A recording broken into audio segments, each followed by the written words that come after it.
ನಾನು ಮಾಡೋ ವೀಡಿಯೋಸಲ್ಲಿ ಜಾಸ್ತಿ ಇಷ್ಟಪಡೋ ವೀಡಿಯೋಸ್ ಅಂದರೆ ನಾನು ಡಂಬಲ್ಸ್ ಓಪನ್ ಮಾಡ್ತೀನಲ್ಲ ಆವತ್ತೇ. ಯಾಕಂದರೆ ಅವು ಹೆಂಗೆ ಬಂದಿದ್ದಾವೆ ಅಂತ ನೋಡೋಕ್ಕೆ ನನಗೆ ತುಂಬ ಖುಷಿ ಆಗುತ್ತೆ. ಅದರಲ್ಲೇನು ಖುಷಿ ಇದೆ ಬ್ರೋ ಅಂದರೆ ಒಂದ್ಸತಿ ಮಾಡಿ ನೋಡಿ, ಮೆಜರ್ಮೆಂಟ್ ಎಲ್ಲ ಇಕ್ಕೊಂಡು ಒಂದು ಡೇ ಎಲ್ಲ ಆಗುತ್ತೆ ಏನಾದರೂ ಒಂದು 2-3 ಡಂಬಲ್ಸ್ ಮಾಡಬೇಕಂದ್ರೆ. ನೋಡಿ ಓಪನ್ ಮಾಡಿದ್ಮೇಲೆ ಎಷ್ಟು ನೀಟಾಗಿ ಬಂದಿದ್ದಾವೆ. ನಾನು ಮಾಡಿರೋ ಡಂಬಲ್ಸಲ್ಲೇ ದ ಬೆಸ್ಟ್ ಡಂಬಲ್ಸ್ ಅಂದರೆ ಇವೆ. ನೀವು ನೋಡ್ಬೋದು ಎಷ್ಟು ಚೆನ್ನಾಗಿದ್ದಾವೆ ಅಂತ. ಇವೊಂದು 3 ಸೆಟ್ ಇದ್ದಾವೆ. ಹಾಗೆ ಈ ಚಿಕ್ಕ ಡಂಬಲ್ಸ್ ಇದ್ದಾವೆ ನೋಡಿ ಎಷ್ಟು ಚೆನ್ನಾಗಿದ್ದಾವೆ.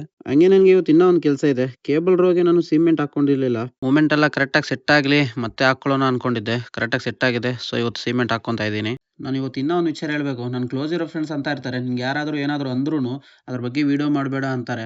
ನನಗೂ ಅದು ಇಷ್ಟ ಆಗಲ್ಲ. ಬಟ್ ಆದರೂ ಮನ್ಸಿಗೆ ಕೆಲವೊಂದು ನೋವು ಅನಿಸುತ್ತೆ. ಚಲಪತಿನ ಯೂಸ್ ಮಾಡ್ಕೊಂಡು ವ್ಯೂಸ್ ತಗೊಂತಿದ್ಯಾ ಅಂತ ಕೇಳಿ ಬಂತು ನನಗೆ. ಅಂದರೆ ನಾನು ಇಷ್ಟು ದಿನ ಕಷ್ಟಪಟ್ಟು ಮಾಡಿರೋ ವೀಡಿಯೋಸ್ ಎಲ್ಲ ವೇಸ್ಟ್ ಅನಿಸುತ್ತಾ ನಿಮಗೆ?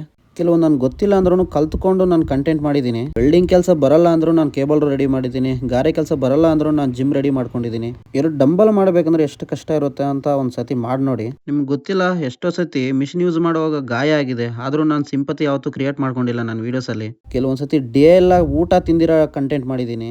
ನನಗೆ ಚಲಪತಿ ಮೇಲೆ ಕೋಪ ಇಲ್ಲ. ನೀವು ಈ ರೀತಿ ಅನ್ಕೊಂತಿದ್ದೀರಲ್ಲ, ಅದು ನನಗೆ ಬೇಜಾರು ಅನಿಸುತ್ತೆ. ನಾನು ಓಪನ್ ಆಗಿ ಹೇಳ್ತಾ ಇದ್ದೀನಿ. ನನಗೆ ಫಸ್ಟಿಂದ ಗೊತ್ತಿರೋರು ಕೆಲವ್ರು ಮಾತ್ರ ನೀವು ಸಪೋರ್ಟ್ ಕೊಡದೇ ಇದ್ರೂ ಪರವಾಗಿಲ್ಲ. ಲೋಕಲಲ್ಲಿ ನನಗೆ ಸಪೋರ್ಟ್ ಕೊಡೋರು ಮನಸ್ಫೂರ್ತಿಯಾಗಿ ಕೊಡ್ತಿದ್ದಾರೆ. ಕೆಲ್ಸಕ್ಕೆ ಬಾರದೇ ಇರೋ ಮಾತುಗಳು ಮಾತಾಡ್ಕೋಬೇಡಿ, ಅಷ್ಟೇ ಸಾಕು. ಹಂಗೆ ದೇವ್ರುಗಳೇ ಇನ್ನೊಂದು ತಿಳ್ಕೊಳ್ಳಿ, ಇನ್ಸ್ಟಾಗ್ರಾಮ್ಲಿ ₹1 ಬರಲ್ಲ ಸ್ವಾಮಿ. ನಾನು ಇಲ್ಲಿವರೆಗೂ ಮಾಡಿರೋದೆಲ್ಲ ನನ್ನ ಕಷ್ಟದಲ್ಲಿ ನನ್ನ ದುಡ್ಡಲ್ಲಿ ಮಾಡಿರೋದು.